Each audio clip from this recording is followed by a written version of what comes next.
مارشميلو اللي هو الروكي رود.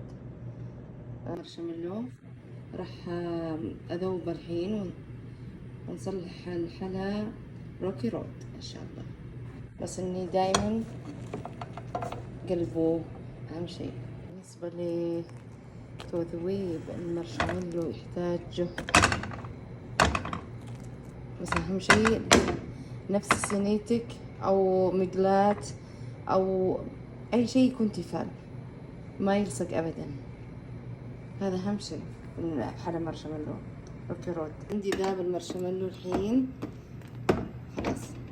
ابدا اضيف عليه عندي كوكيز، بسكوت، هرشي، مارشميلو الوان، اوريو، هذه كلها واخلطها فيها مع بعض. اي بسكوت تفضلونه، المالح، الديجستيف، اي بسكوت تفضلونه اضيفوا عليه. بس الحين خلطناها ميكس، وبعدين بيدنا راح نشكلها في الصينية. تابعوا. الحين خلاص خلطتها مع بعض. استخدم يدي اضمن لي ان كل بسكوت تجانس مع المارشميلو. خلاص وصفه الحين في الصينية حطيت فيها ورق الزبدة. الحين احط الحلا فيها وهو ساخن شوي، ما ينفع يبرد. الحين حطيت الحلا وابدأ الحين اضغطه.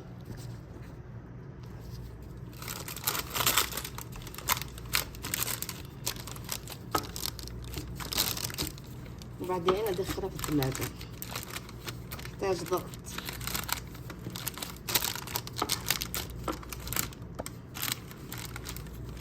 الحين وسيت المارشميلو في الصينية واضفت عليه بعض الزينة. اي بسكوت عندكم اضيفوه من فوق او شوكولاتة اي شيء.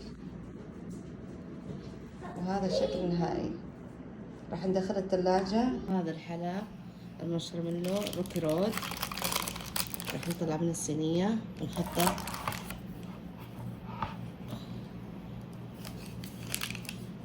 والحين راح نقطعها إلى مربعات.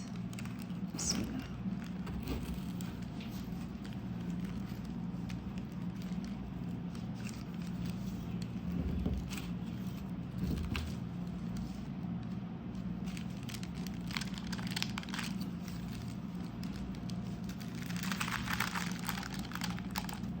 الأول، الثاني،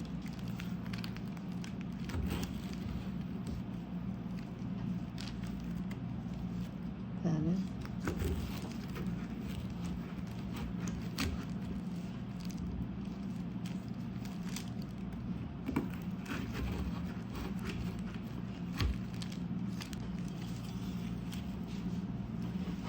هذا الحلا روكي رود أو المارشميلو، وهذا هو.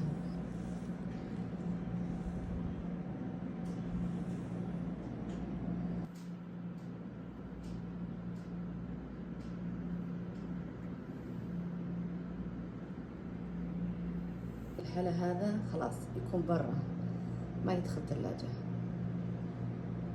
ما شاء الله.